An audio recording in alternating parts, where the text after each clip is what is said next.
and last month, including a 5-day conflict awareness school that was geared towards university students and early career professionals. Its goal was to expand understanding of hybrid threats, including destabilization and psychological operations. It held a conference on security governance and transformation that brought together over 30 participants with the aim of broadening and democratizing Armenia's security discourse. It organized a 2-day program in support of SUNIC by fostering local leadership, innovation, and active civic engagement in the face of evolving security challenges. And the program attracted participants from across SUNIC. And also, most recently, a few weeks back, it launched a media literacy debate platform in Yerevan, engaging 40 young participants from Artsakh. The program aims to build civic and psychological resilience among Artsakh youth, equipping them to navigate disinformation, social and political polarization, and election-related manipulation by both domestic and external actors. These efforts were supported by the UK's Foreign Commonwealth Development Office. Now, it's my pleasure to introduce Simone Zoppellaro. He's an Italian journalist, researcher, and photojournalist. He earned his degree in foreign languages and literature at the University of Bologna, writing a thesis on Ralph Waldo Emerson and medieval Persian poetry. After his studies, he spent 6 years living and working between Iran and Armenia, a period that shaped his deep interest in the Caucasus and post-Soviet political dynamics. He has contributed to numerous major Italian magazines and newspapers, and regularly publishes investigative reports and features on the Caucasus, Middle East, and human rights issues.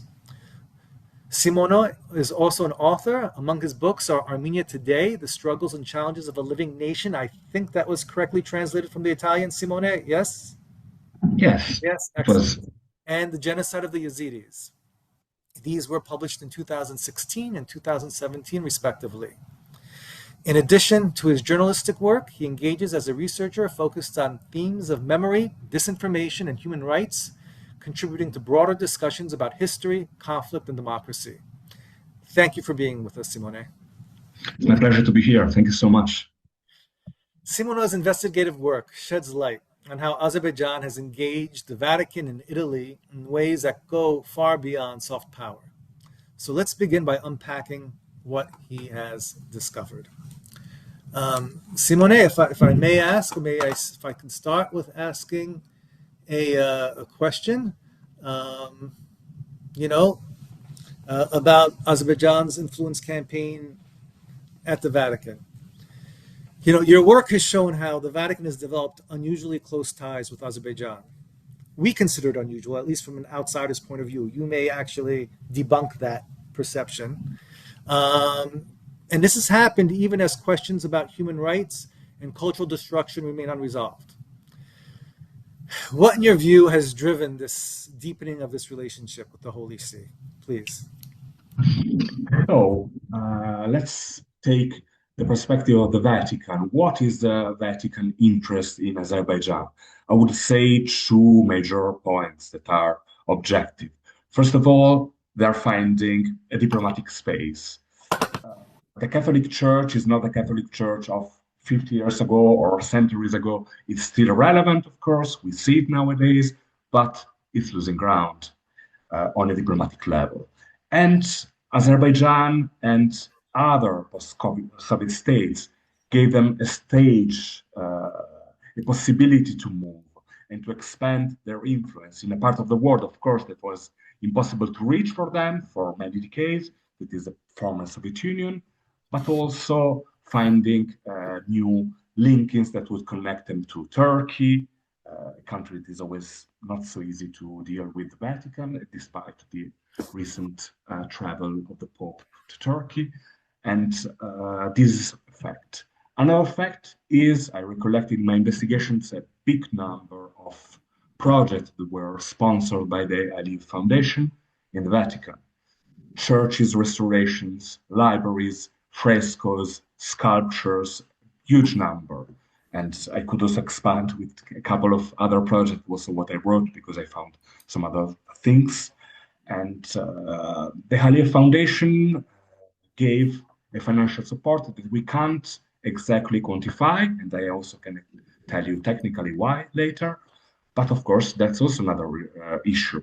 This year, for the first time in many years, the Vatican had a positive financial outcome. That is something that didn't happen for many years, but for sure is not a good financial period.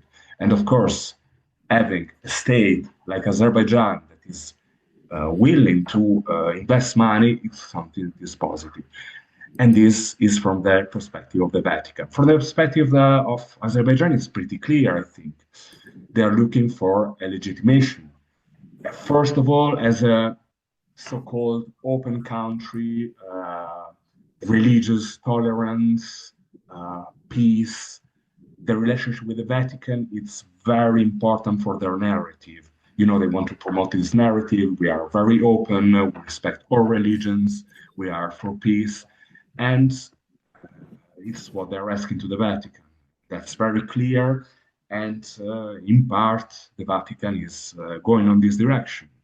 If we take the fact, for example, that Mehriban Aliyeva, the vice president of Azerbaijan, received the highest prize of the Vatican a few years ago, we understand how deep this relationship was developed and how significant also is for both sides, probably mostly for Azerbaijan, but also from the Vatican side.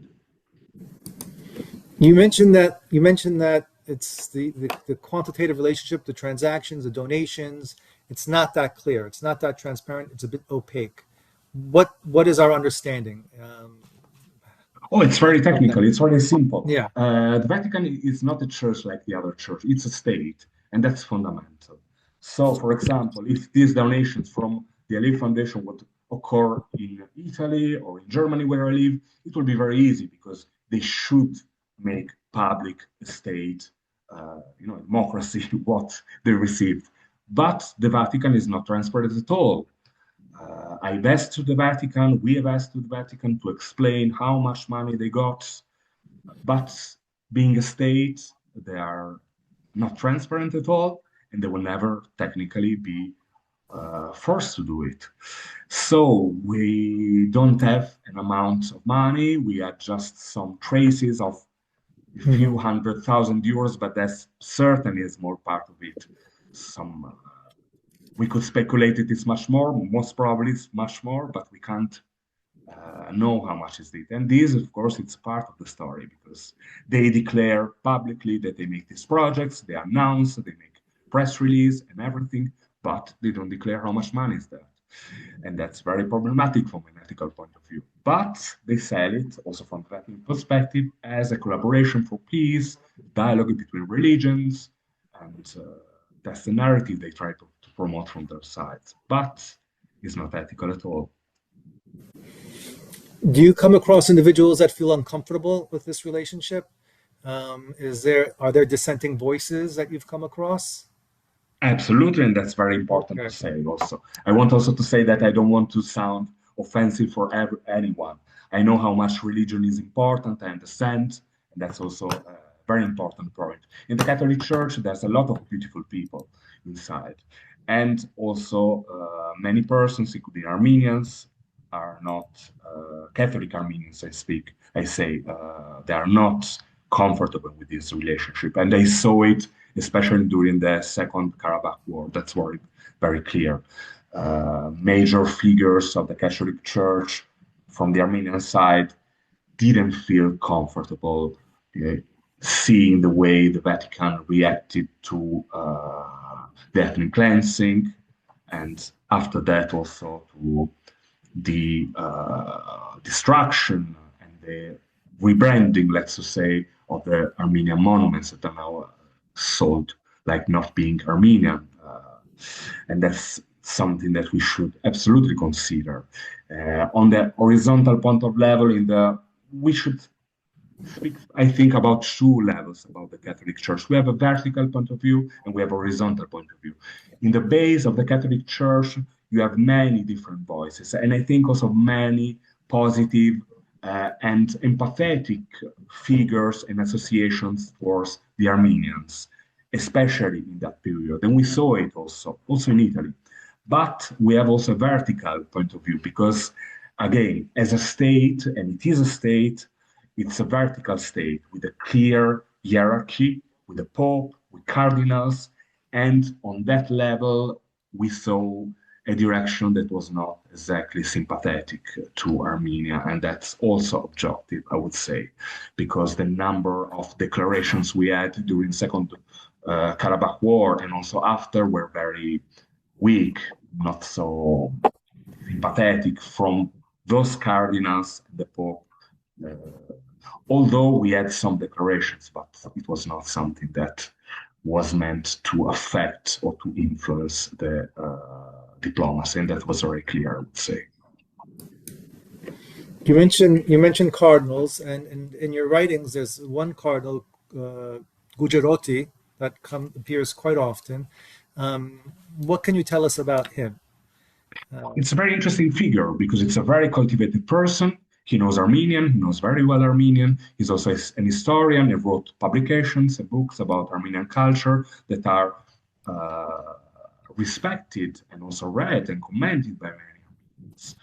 On the other hand, he is an ambitious diplomat, and his ambition is very clear in his biography. Since he was very young as a priest, he was always very ambitious, and now he is the representative of the Catholic Church for the Eastern churches. And this figure was also we say nuncio in Italian, the ambassador basically of the Vatican in the South Caucasus for many years. And this person that is certainly a very cultivated person, and a person also that has a real interest, I would say, in Armenian history and culture. We don't have to omit that. But is also a figure that was, in many cases, chosen by the Vatican to interact with autocracies, and not only about Azerbaijan. He's often there in the high meetings, and he was also there when they created this relationship. I mean, he was in the Caucasus in the period when they created and they started to develop this very strong relationship between Baku and the Holy See. But also with Belarus, he met twice Alexander Lukashenko, very recently, the last meeting with the Belarus dictator for releasing two priests that were in the Belarus prisons. And also with Russia, because he was the figure that was chosen, the first one that was chosen by Pope Francis in the period in which we were discussing about a meeting between the Vatican and Vladimir Putin himself. After that, we know, because it went public, that Ukrainians were protesting because they consider Gujrati to be too much close to the Russian regime. But this figure appears also that he's a very influential diplomat. He's one of the most influential diplomats the Vatican has. He's a very clever person. I would say he's a very cynical person, but we don't have, I think, to think that he is looking for something illegal. We don't have any proof of that. He is a person that has an idea of his own state and church, and he thinks that the dialogue with autocracies is part of the role of the historical mission role of the church, and it's also part of a tentative to expand the influence, the political influence of this church. So, if I might try to make a portrait of this very complicated also figure, I think I will start with this. And his portfolio consists of at least Azerbaijan, Belarus, and Russia, we think? Yes, but he was also ambassador in England, so he has also a relationship that are also in Europe, at least. But when we speak about post-Soviet countries, it seems that he's the most influent person in the Vatican. And these very high-level meetings we had, I think, can prove it. And he made also recently interviews about that, also commenting on the Vatican media his meeting with Lukashenko. He says it's very useful to meet with figures like Lukashenko. And it's our duty, he says us, to make dialogue, to try to create bridge in this period of war. I understand this perspective, but it's also clear And I think he is not so naive that he doesn't understand, he understands it very well, that it has also a price. And the price is a kind of whitewashing. We can easily define that he is doing on the Aliyev regime, on Lukashenko himself, and he couldn't do it, but probably in his ambition also is Vladimir Putin himself. And that's a very dangerous game. Maybe not for the Vatican, but for sure it's a very dangerous game for Europe in this moment to have the most influential church of Europe that is making this kind of operations, finding new ways to penetrate. They are penetrating also without the Catholic Church now. They're very influential. Also in Italy, we have a lot of operations of Russia also in the last days. They're very influential there. They don't need the Vatican to penetrate Italy. I mean, Azerbaijan and Russia, let's speak about these two, for example. But the Vatican is creating new ways. And, this is a big problem for our democracies that are getting weaker and weaker now. So these bridges, to focus on the bridge, analogy a little bit. So is the Vatican, is the church like crossing into complicity, we think? Can that argument be made? Yes. I mean, if they are whitewashing, yes, if they're indirectly for legitimizing, sure. Indirectly for sure. Legitimizing, yes. Yes, complicity, we could say that, and also is what I felt very often during the Second World War, the Second Karabakh War. All this silence, it has a price, of course. We could think that a church has a moral duty, also a church has a moral duty to try to protect the human rights of a population that is being erased and was very violent, was brutal. They were suffering hunger before being erased. And this silence has a political price and a practical price. The Armenians were also a victim of this silence.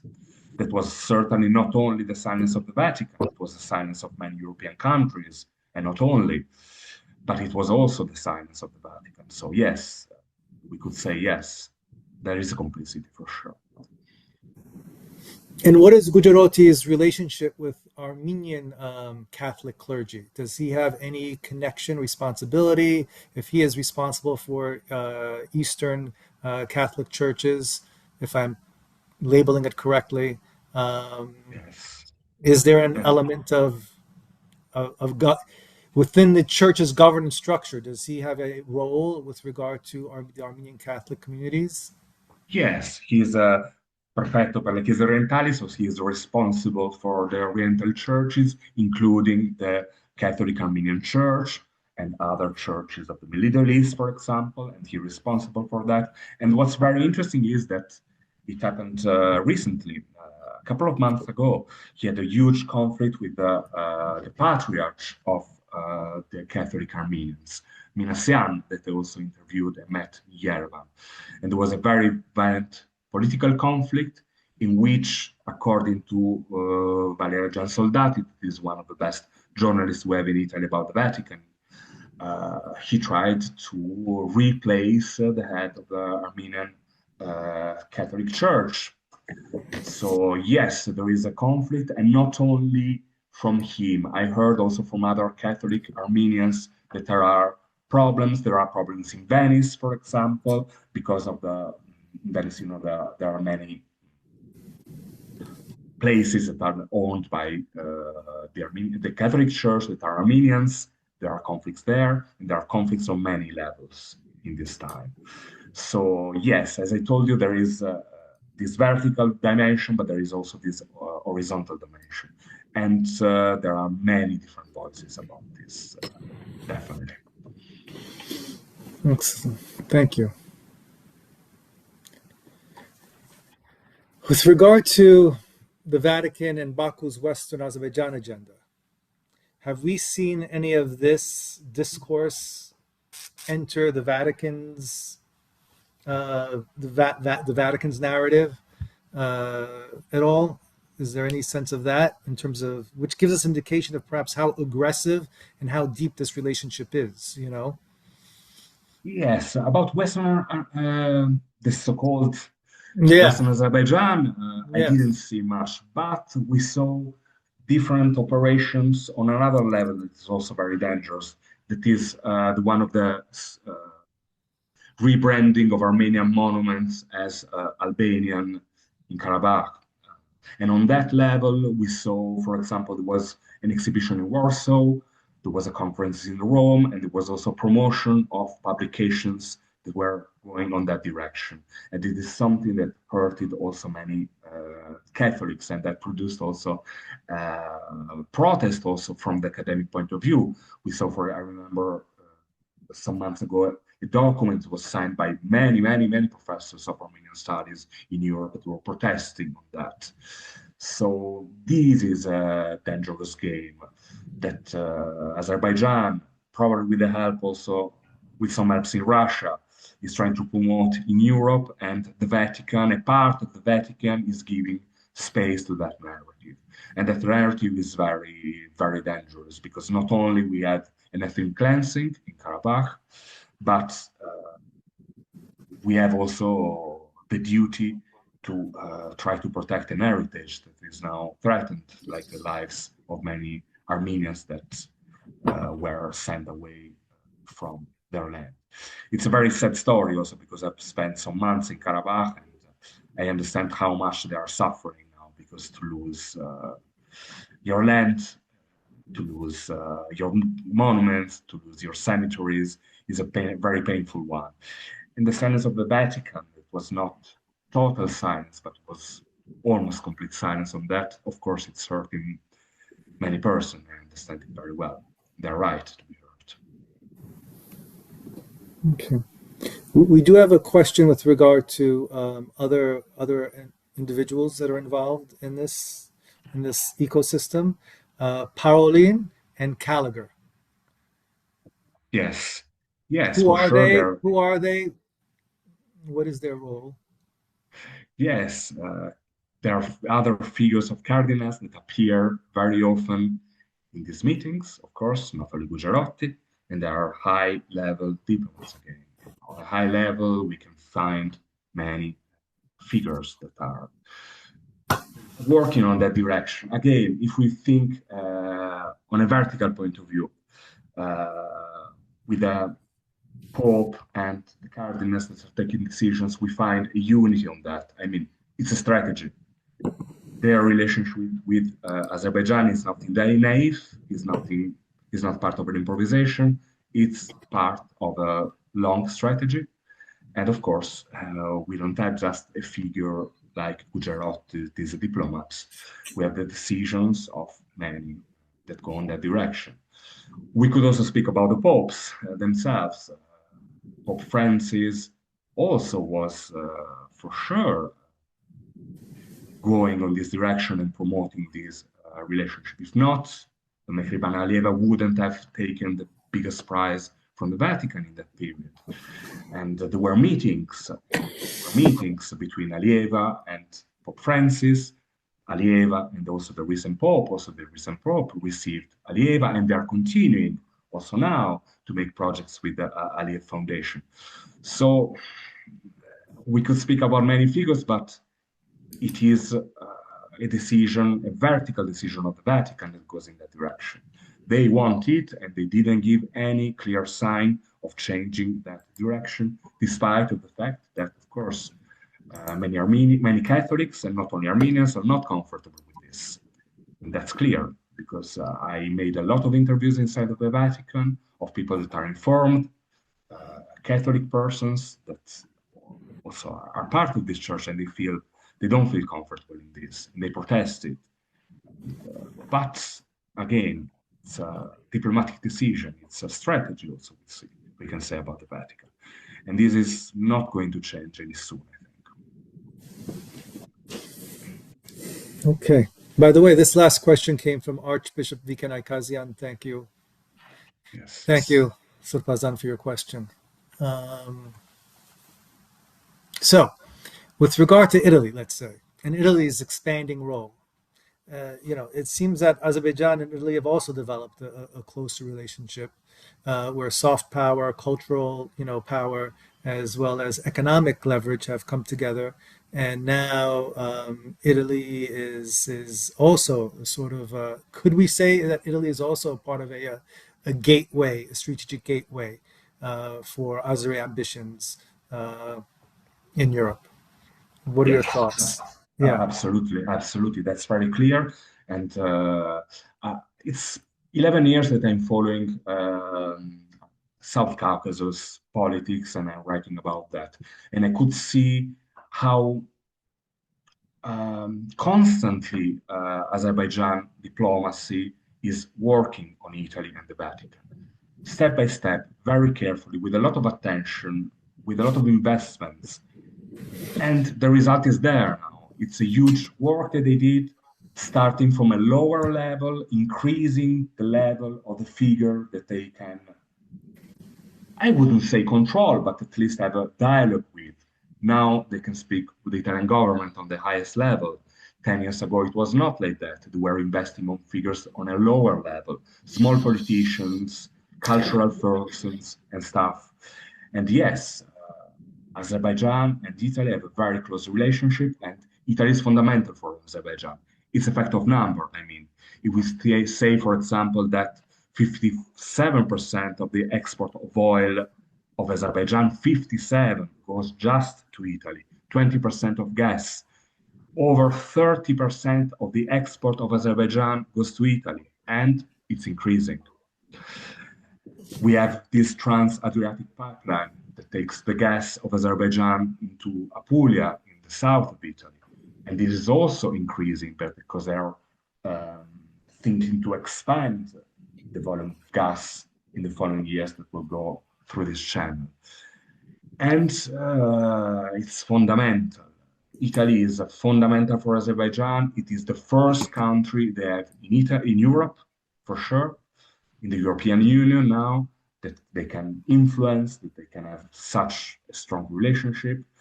And it's a very big problem for us, I think. And was naive. I think that Italy was naive in developing this strategy. I understand very well after the full scale of invasion of Ukraine. Of course, everything has changed. We couldn't be Italy like Germany was buying a lot of energy from Russia, of course, and this should change.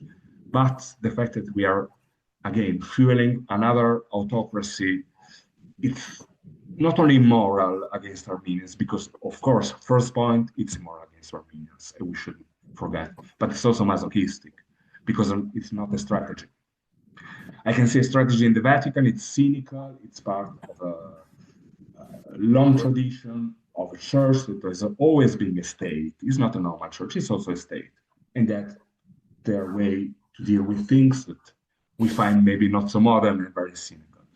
But from an Italian point of view, and also from a European point of view, because Italy is a big country, it has a huge impact economically and politically in Europe. It's a big problem now because it's something that went out of control. And again, the fact that we let Azerbaijan have such a big also political influence, because it's not only economic, political influence in Italy. It's something also that prepared and was parallel to the fact that Russia, for example, is penetrating, as I was saying before, Italy on many levels. It's the same story. We can't say we leave Russia, we go with Azerbaijan, it's different.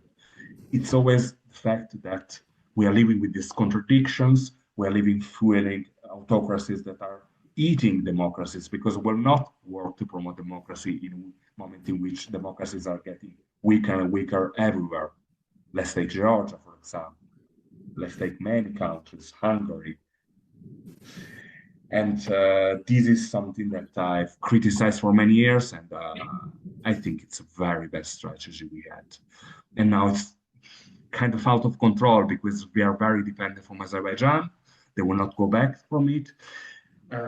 Also, Armenians made for sure diplomatic mistakes, huge diplomatic mistake in the story, I think, because they invested for many years. It's something that many Armenians naturally can't know, but as an Italian, I can understand very well. Armenian diplomacy for many years, for the last 10 years, invested a lot on some part of Italian politics. This is the right part of politics. Some parties, for example, Matteo Salvini, the leader of the Lega Nord, that is now the vice premier of Italy, so the number two of the Italian government. He got a state prize, for example, from Armenia, and they invested a lot of that. When these parties went into power, they showed on numbers, that they were the most pro-Azeri one in Italian politics. And this was a very, very poor investment. I can't say that it's fault, but it was a wrong strategy. Azerbaijan developed a coherent, cynical, step-by-step strategy in Italy and the Vatican, and that worked. Armenia has made a very good work from some aspects, developing very good relationship with the different realities in Italy, with groups and stuff, but on a government level, they made mistakes. And now many Armenians in the last few years were very surprised. Why Salvini? Why these parties that we thought are very sympathetic with us because we are Christians, because they are conservative, now go on a very different directions? Because they didn't understand a country like Italy. It is not an easy country. It's a very cynical country.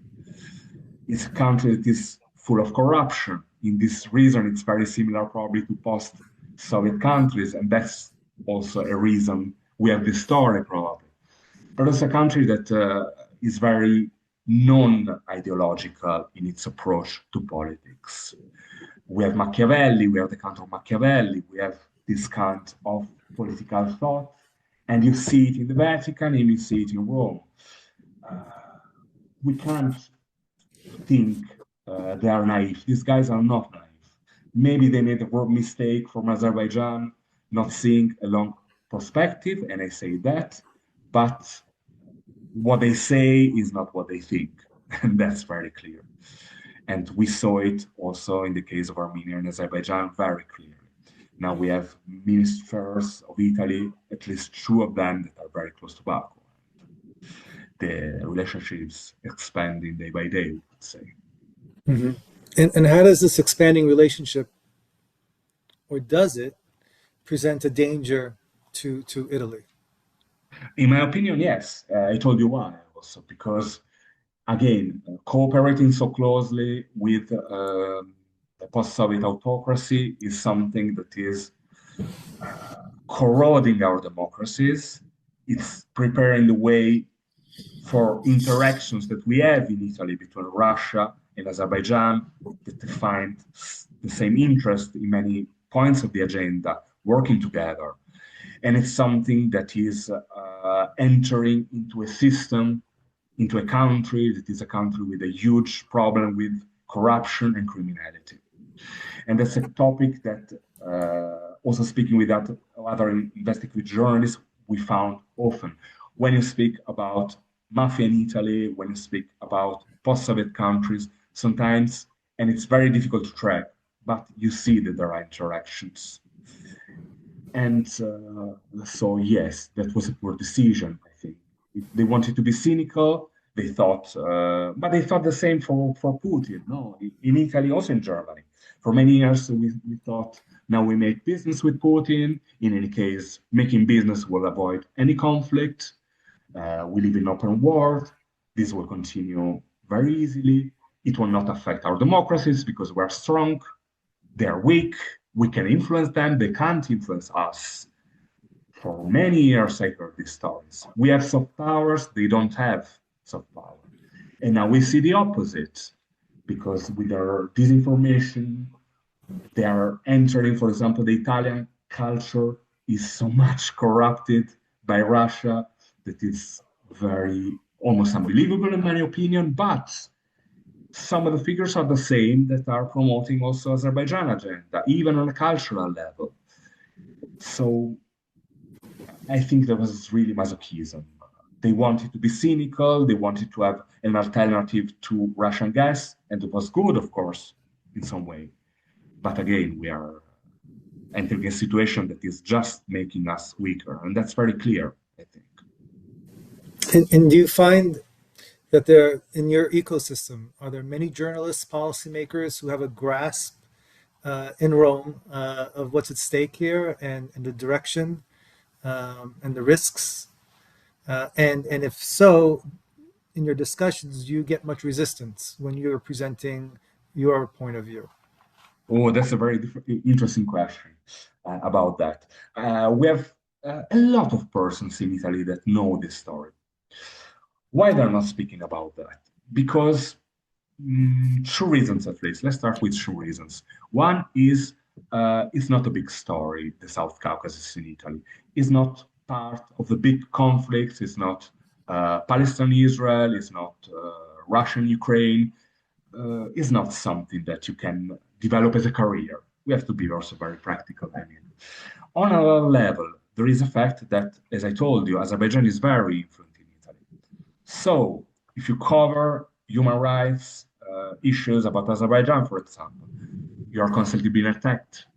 And you will find in many Italian newspapers, in many cultural centers, problems because Azeri diplomacy is very active for every small event, every small article to try to put an obstacle. And they have a lot of experience and they can do it very well. I saw Azerbaijan attacking, for example, Amnesty International. With Amnesty International, some years ago, we made some events promoting human rights in Azerbaijan. And for every single event, even events in the school, for example, the Azeri embassy was writing letters to the school, and the schools were getting scared. We don't want this canceled, these conflicts in school. I mean, school is a protected environment. You have children, and they were canceling these events. So, yes, there is a huge penetration, and many persons, for this reason, they simply don't find it convenient to deal with this because you will not develop a career with that, you will not find much attention, you have bigger conflicts, but you have also easier conflicts. Because to be totally pro Israel or totally pro Palestine, especially in this very Manichaean system, is something that brings you an audience. Trying to work on a deeper level, seeing how not a huge country, maybe like Azerbaijan, is influential and working in Italy is not something that will become a big story. For these reasons, we don't have much about that. But many politicians, journalists, head of organizations are very well aware of this happening. And they're also worried about that. And they're worried, for example, that the gas is coming to Italy is partly Russian gas. That's also a big story. And one source I have in the government, a politician, told me that the government asked to the Italian secret services to make an inquiry about this point. Is the gas that we're receiving Azeri gas, Russian gas, a mix of that? They're worrying about this. So there is absolutely an awareness of a problem. But nobody's working at the moment to solve this problem, we could say. Yes. In terms of developing some resilience, some deterrence, um, what can Armenians of good conscience, Italians of good conscience do in their engagement with, let's say, the Church, the Vatican, or the Italian authorities? Um, how does one make it more costly for those who have a high tolerance for authoritarianism and the most ugly components of that to continue engaging? Because, as you noted, as you beautifully noted, is that yes, bridges are being created, there's communication, there's channels, but it does seem that the West is being influenced more than the West is influencing, the authoritarian regimes in this case. So how does one, of course, your journalism helps. How do we further expand that? How do we engage more? Any thoughts? Any thoughts? Yes, I agree with you. I remember, for example, Richard Kirakosian, that is an analyst I like Mhm. very much. I think it was more or less 10 years ago. He was saying that Russia has no soft power in the South Caucasus. And in the time, it was also true, I think. If we think about Georgia, for example, was traveling in Georgia 10 years ago. It was all the population was so much pro-Western.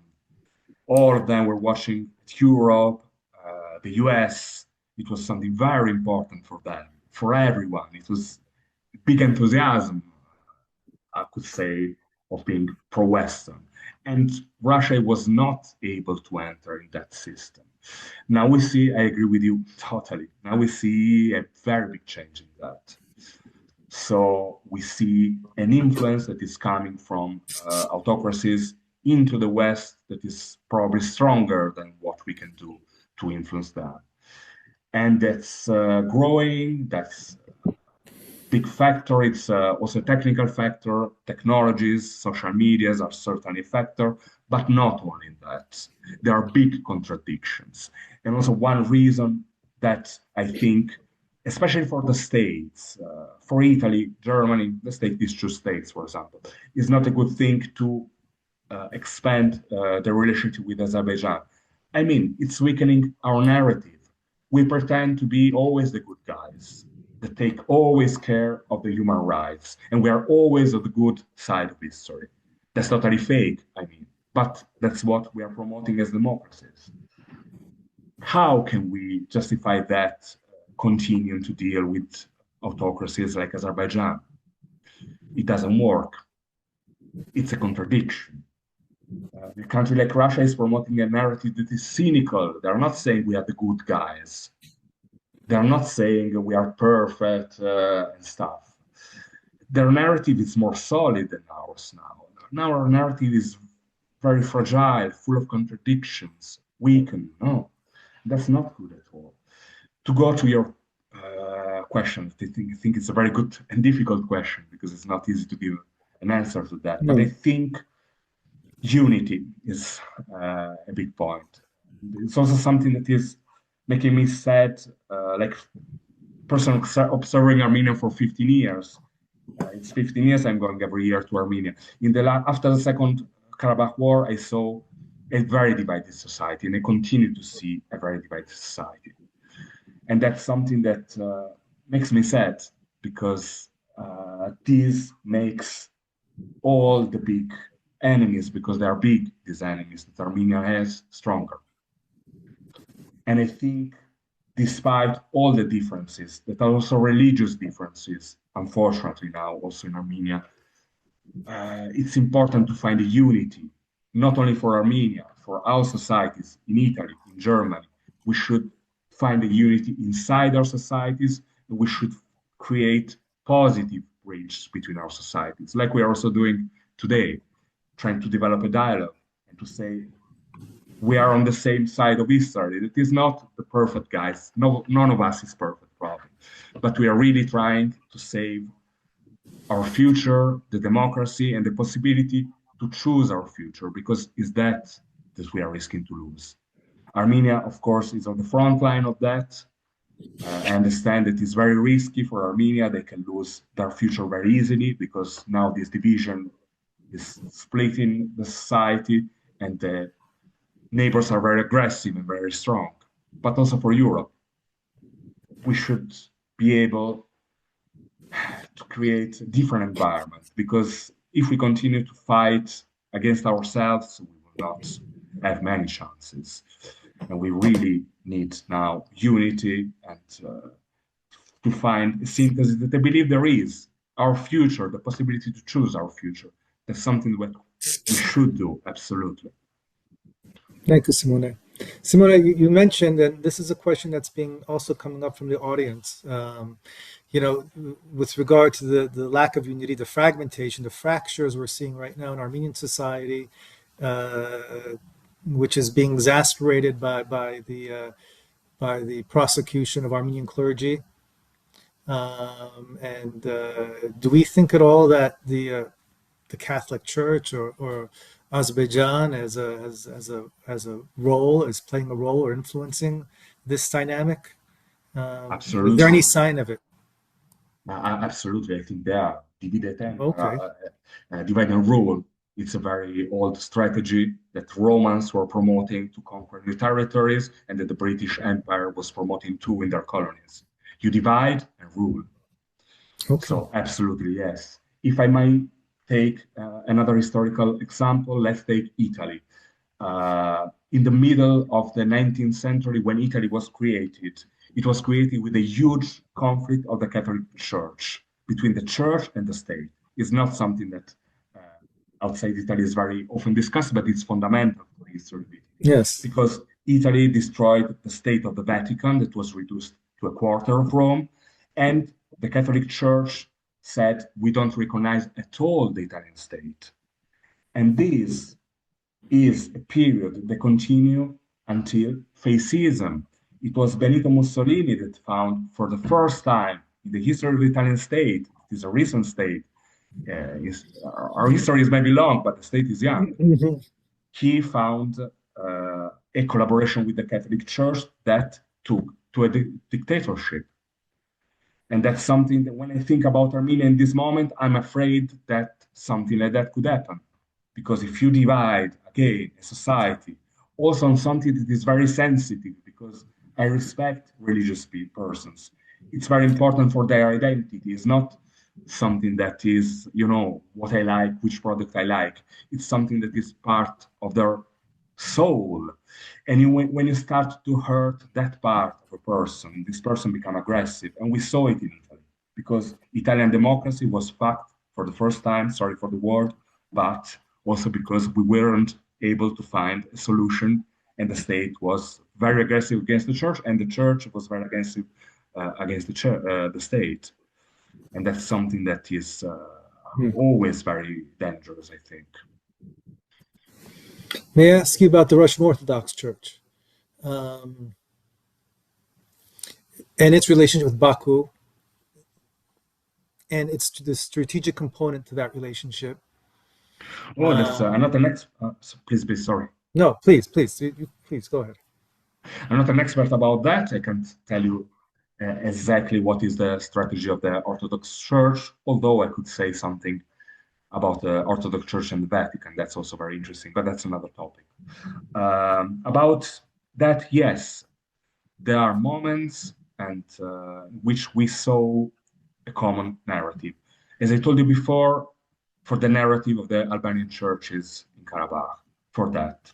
There are scholars, Russian scholars, that are denounced by other scholars, that are trying to promote with publications, books, articles, and also with conferences, and also, unfortunately, in some controversies that took place inside the Vatican, in the official university in Rome of the Vatican, that are trying to promote this narrative.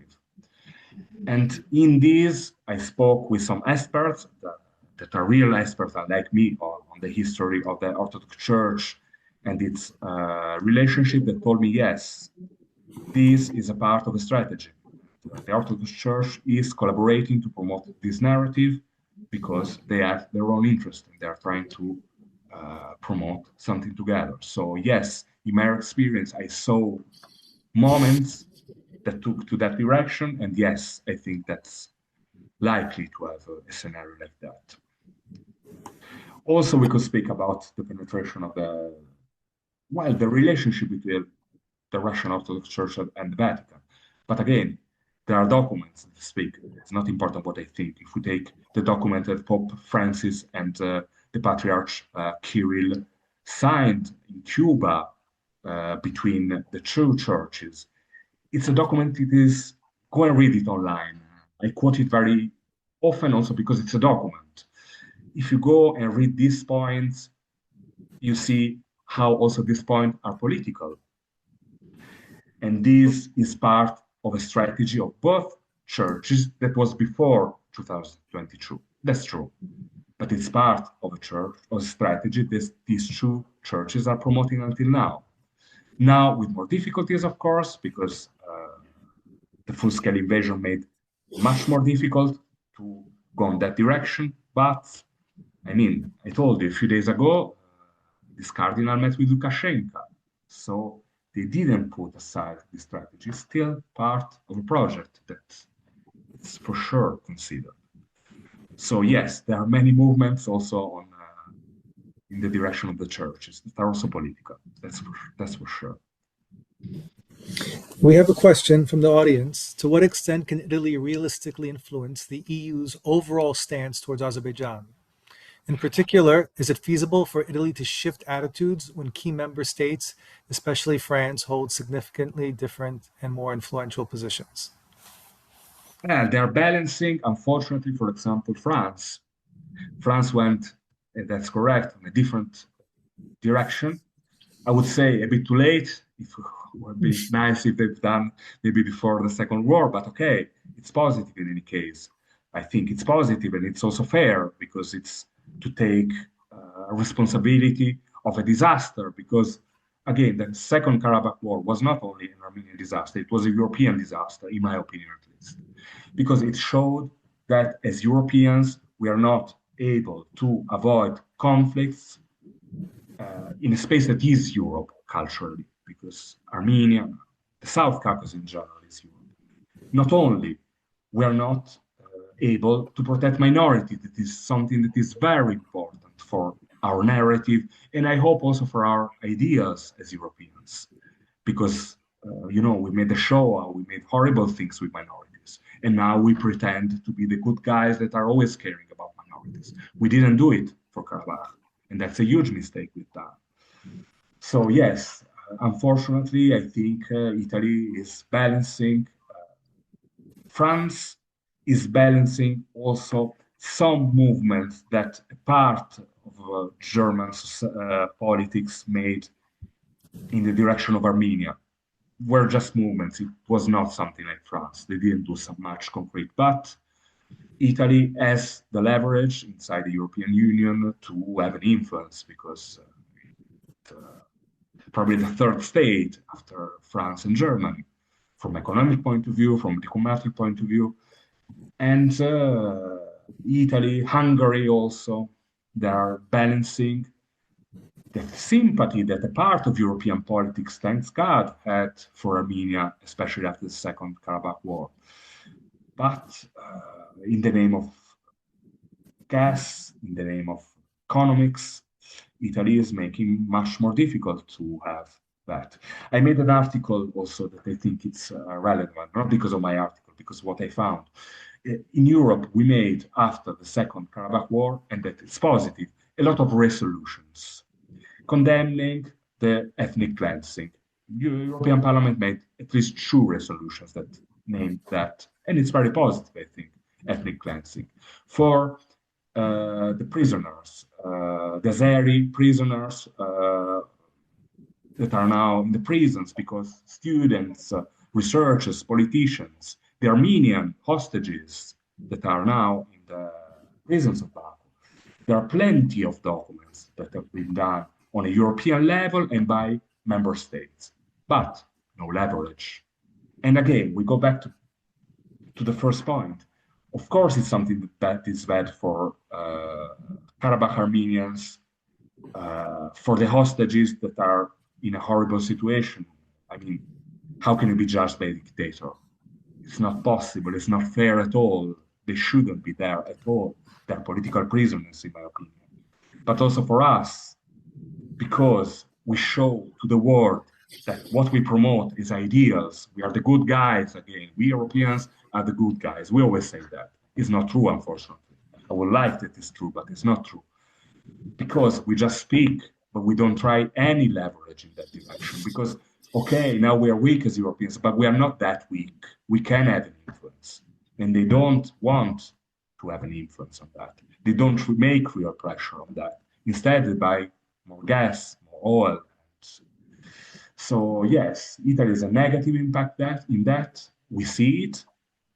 And I'm worrying about that because it's making Italy weaker, Europe weaker, and our democracy is weaker, I believe. Regarding the Vatican's interest in the South Caucasus and where it seems to be quite active, and I guess it's partly active because it has such a dynamic relationship with Azerbaijan.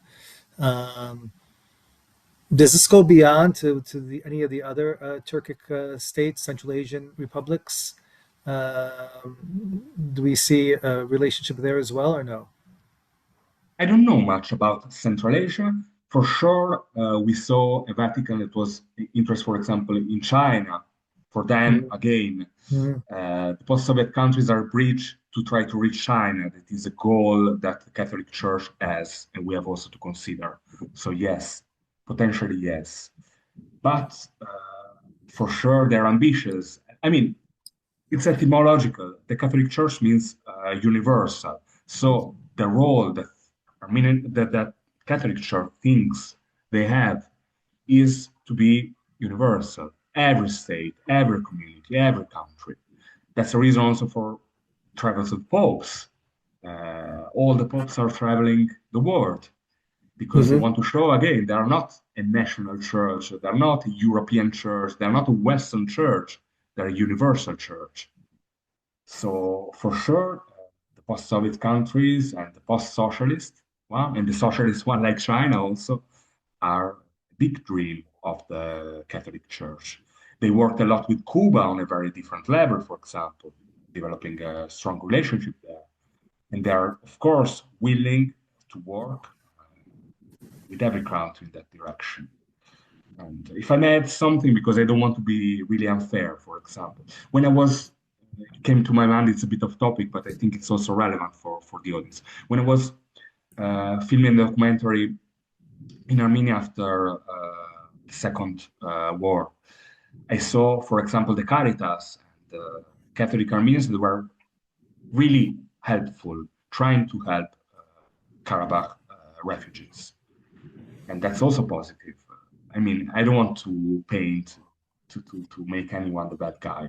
Again, there are very active persons that are really trying to promote something. But again, this is a vertical state with a monarch, with a king, that is the Pope, actually, and they have their ambitions, and their ambitions are universal. So the South Caucasus is a part of a game that is a very big game for them because it's a very old game. What do you think might be some red lines for the Vatican Azerbaijan relationship? What might be a red line which the Vatican would take a strong take a strong position against actions taken by Baku, for example, or maybe even in Ukraine, or maybe somewhere else? What do you think? Either Um, with Putin or so on. Where I mean, because look, I mean, even if we shift away from the South Caucasus and we look at Ukraine, the war has been waged and is now is in a very brutal manner, right? And yet we still see a bit of a balanced approach, right? These balanced approaches become quite problematic, right? So when do you think that might change? I mean, in terms of what would be an action where they could no longer, you think the forces within the inner, let's say, ecosystem of the Vatican, where those who think that we have to take a strong, they or the church has to take a stronger position against authoritarianism, when would their voices be amplified? When would they have a stronger voice? You think? Under Is it worth thinking about that? Is it worth thinking uh, about supporting those? Let me make this a more meaningful question, mhm. less theoretical. What is the opportunity, and how should we be thinking about supporting those within the Catholic Church that have a problem with this relationship with authoritarian countries? What do we do to support those voices? Let me say. Um, Well, I can tell you something personal. yeah. Start from that. 1 year ago, I was in Kiev with a group of Catholics. I'm not part of the Catholic Church. I'm not, but I had a very positive experience going to Kiev with a group of Catholic pacifists that are very much sympathetic to the population there, and they developed beautiful projects. They bought ambulances there. They developed projects for children. They invited families to Italy for vacation, for relaxing after the war, after fighting. There's a beautiful part of the Catholic world that is It is. not done only by the base, but also by some priests. There were priests there that were coming. And they're It very is. active, and they're It very, very is. active. They're wonderful persons, and I was very happy to go with them. It, And it is, Simone, but you know, that's a different space though. And that's a absolutely, space, I know, that's a very different space. So I know, somehow, you know, in fact, yeah, but we're talking about the diplomatic political space where the I church is know, also very much engaged. And God bless, you know, those who sacrifice and take care of those who are in harm's way and provide clothing and food and nourishment and aid. But you know, but that kind of activity also is very different. Let me say, absolutely, I agree with you. There are two enabling and levels. perpetuating the condition. So one can try to deal with the Absolutely, symptoms while perpetuating the conditions that have created these symptoms, in essence. So, absolutely. I mean, yeah, I just made an article about that, saying what you're saying exactly. So yeah, that the Vatican diplomacy is legitimizing the authority, the autocracies, Russia, Belarus, and Azerbaijan. And, I believe you're right. There's no way. We saw it also with Pope Francis, I think. Some declarations of Pope Francis that they were trying, probably again, they were strategical. They were trying to build a bridge, a diplomatic bridge with Russia. But in my personal opinion, they were a disaster because they legitimized pro-Russian narrative into Italy. It was not the reason he did that. He did that, I think, was a clever diplomat because he wanted to find a role of the Vatican to try to find a way for peace. And maybe the intention was good. I think the intention was good, actually. But the result was a disaster, in my opinion. And not for the Vatican, again. It was a disaster for the European countries. hmm Because on a symbolic level, when you have a Pope that is saying, for example, I quote because he said in Italian, that NATO was barking at the borders of Russia, that when he was saying after 2022, that he was saying that Putin is a very cultivated person. He was saying these positive things also. I mean, what is the reason? And what it doesn't bring anything to no, peace. And we are just legitimizing narratives that are very toxic and that are entering in our veins. But again, we should watch at history, their relationship between Vatican. We spoke with Italian fascism, that it was just the first of the fascism that we had in the world. But it continued with Franco in Spain. It continued with the yeah, dictatorship in South America. Vatican, a part of the Vatican, the hierarchy of the Vatican for sure worked very closely with this kind of dictatorship. And that's something that also admit themselves it was a mistake, but they didn't change their no. strategy. They're continuing on that, and that's damaging democracies in this moment. And I agree with you, it's a big problem. Simone, may I ask you? We're going to end in a couple of minutes. I know it's very late for you. What Don't time is worry, it? it's not a Yeah, problem. yeah. Okay, okay. Don't worry. Um, you know, and I know you've traveled to Iran as well. Mhm. In your work, have you come across, what the contours look like between the Vatican and its relationship with Iran? Oh, that was interesting. Yeah, I saw something about different Christian communities in Iran. I wrote also articles about that. I'm very interested in that topic. And yes, it's very interesting, for example, in the case of Iran, to make a comparison between the Catholic Church and their strategy there and some American evangelical churches. As you know, probably in the prisons of Iran, we had some figures, American Protestant figures, that were sent into prison there because they were trying to make something that is legal in Iran, that is to try to convert Muslims to Christianity. It's illegal in Iran. You can do it. But some American churches, at least, tried to do that. Of course, because they believe, it's their perspective. For For them, it's important. If you think that Christianity is something that can save the world, you try to convert people. It's something that they always did. Of course, from the Iranian side, it's not acceptable. Being an authoritarian country, they put also in prison people that try to do that. What you notice is a big difference between this kind of approach and the Catholic Church there, because the Catholic Church is very much low profile level. They don't try to find a conflict with Iran. They try to promote dialogue. They try to avoid converting persons. I saw it also. And they try to work to protect their communities. For example, Assyrians communities that are very weakened also, or the part of Armenians that are Catholic. They work with them and they try to promote, and that's absolutely true. Their interest in a situation that is very difficult, because it is.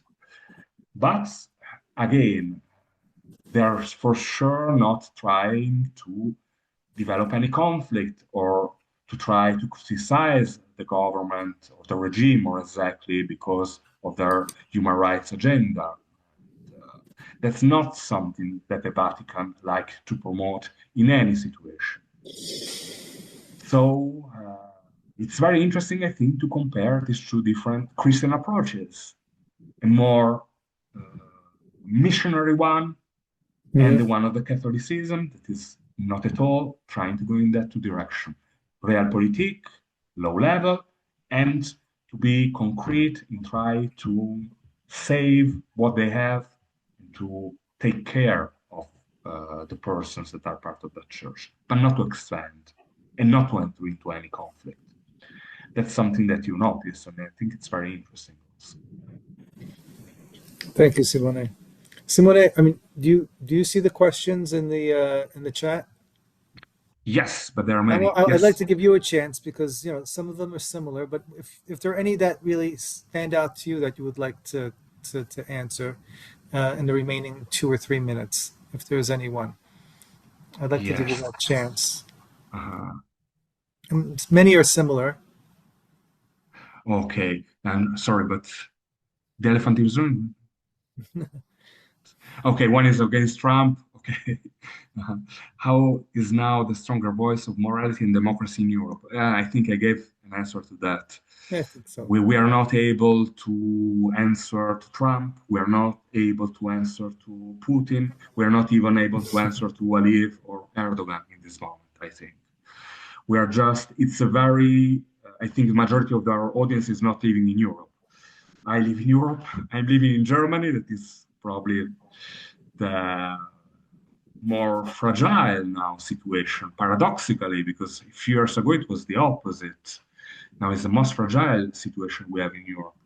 Well, we are trying to keep together what we have and to save what we can save.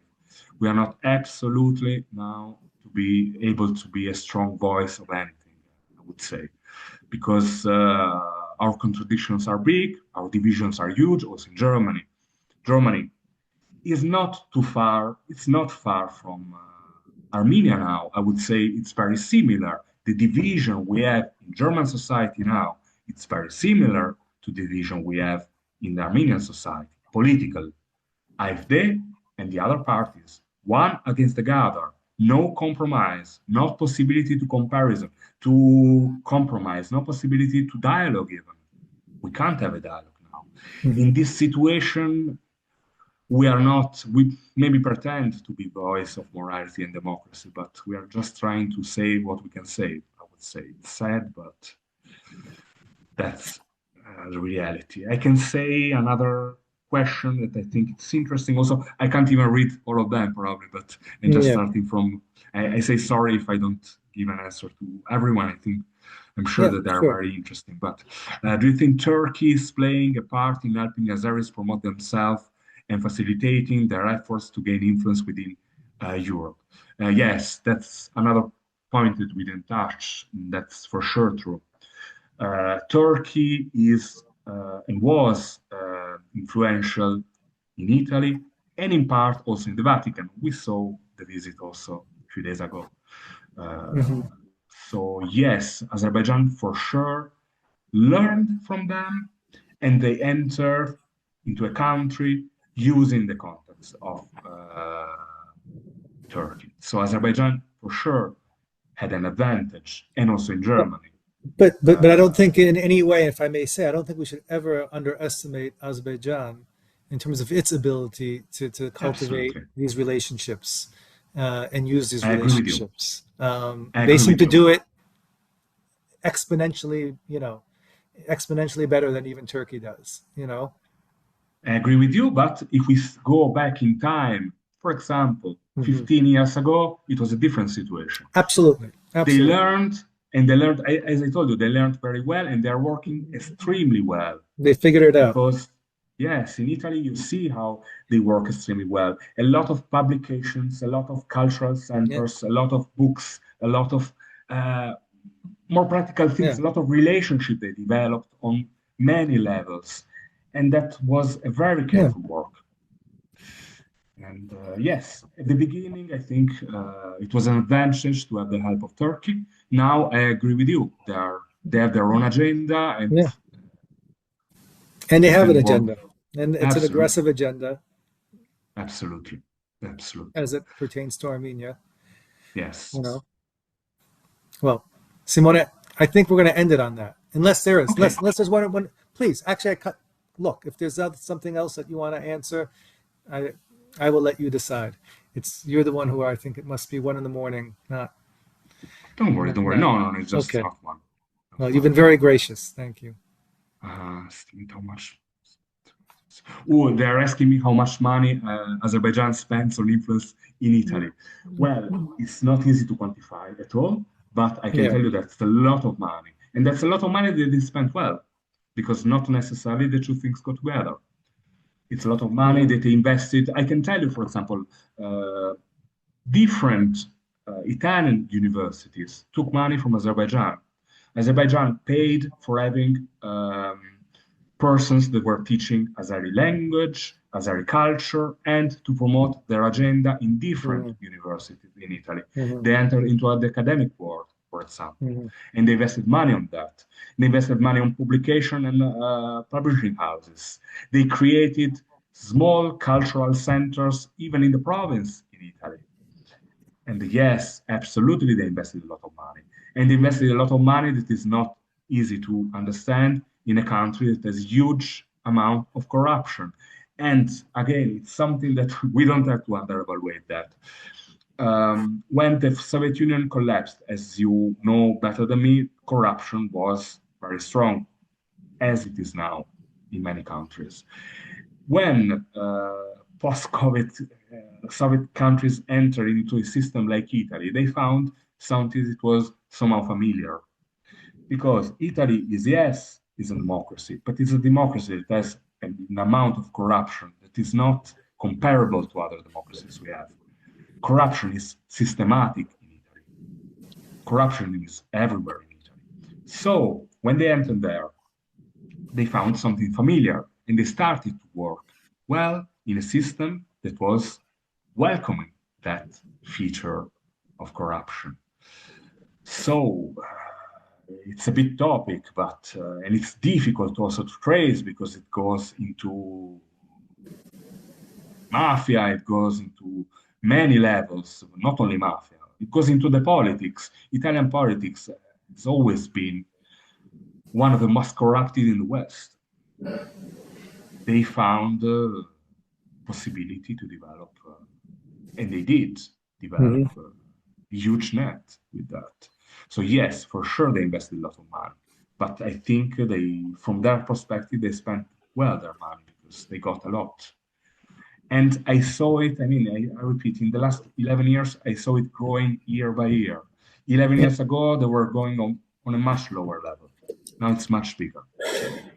So Yes. that's the No. biggest point, probably, of the story. So it's important to support scholarship. I mean, is what it is. Yes.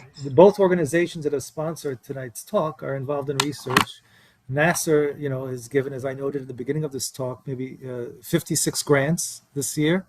This number is going to be increasing significantly, but we need to do much more.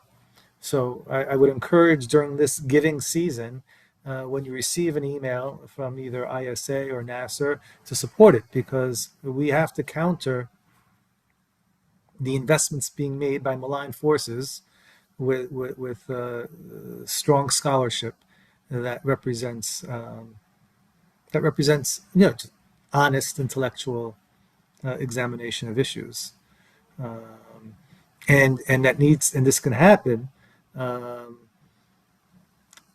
and by doing so, what we do is we keep Armenian studies, and this is what NAASR has been doing for 70 years, just to kind of end also on this, is that it keeps NAASR at the intersection NAASR keeps Armenian studies at the intersection of then all these other studies, diaspora studies, European studies, economics, art, literature. So, and shaping, and this in turn shapes discourse, right? There are no magic bullets to growing one's influence. It takes a lot of hard work, and the fact is that yes, Azerbaijan has resources, but the Armenian world also has plenty of resources, and the Armenian world also has friends who have resources, and we are very lucky for our friends. And Simone, I thank you for many years of work. Um, Thank you for speaking truth to power. Thank you so much. It was my pleasure. And thank you for all your work. We'll be sharing this recording, and we'll also be sharing links to your articles as well, so people can read more about your work. If we could end, I'd like to just end with maybe you telling us something about some of your work, other work moving forward, because we'd like to understand some of the issues and some of the things that you're doing and investigating. Simone, not related to this, doesn't have to relate to anything Armenian. If it is, great, but if not, please just tell us a little bit so we can get to know you a little bit better also. Yes. Yeah. Well, I'm working a lot on Germany now. I'm trying to follow Germany because it's, as I told you, a moment that is extremely interesting on one side, but it's also extremely dangerous on the other.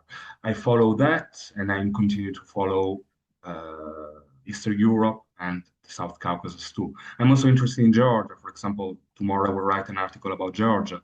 That is something that is also Trouble. very fast, because it's going very violent, and it's changing a lot, and it has big influence, of course, also on Armenia and on Europe too, I think, Mm-hmm.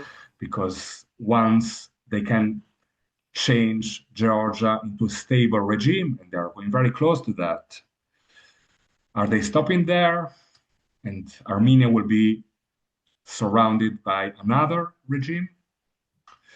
And how can Armenia, as a democracy in that environment, survive? And that's something also that I'm working on, because it's really dangerous, not only for Armenia, I think also for Europe. We are not thinking enough about that, because there are many connections, and we are trying to see sometimes things on a national level, but it's a mistake, because Europe is a system. If we fail all of us. And the fact that we failed with the Second Karabakh War, I think it's something also many analysts and many journalists don't consider enough for Europe. Because the fact that we left an autocracy do with Karabakh what they did was also a message sent to Putin. It was a message sent to Erdogan that they can do whatever they want and nobody will move. And we maybe it's not a domino effect exactly, it's not cause and consequence, but it's one of the causes that we are now in this situation.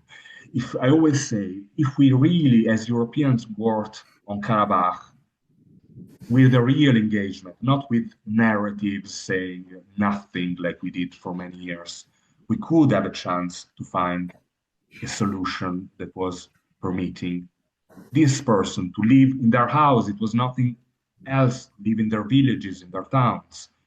If we had found a solution for that, then maybe we could have worked with Georgia, with Ukraine, with Donbass, with Abkhazia, with Ossetia. It was always the same problem. Why we didn't start with a smaller conflict smaller with numbers, not smaller for importance, for numbers. Because, of course, Azerbaijan is not Russia, doesn't have that military force, that money. Why we didn't really engage with Karabakh finding a solution?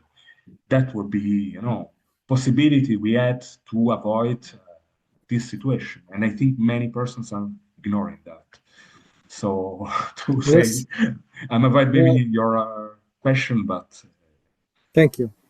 I'm working with what I believe is important now, and I think everything is connected now. Everything is Thank connected, you. and I'm working Thank you. on that. Thank you for connecting so many dots, Simone, Thank you tonight so as well much. as in your work overall. Everyone, have a great evening. Have a great rest of the week. Simone, again, thank you for your friendship and thank you for your work. It was a pleasure. Thank you so Good much. night. Good night. Good night.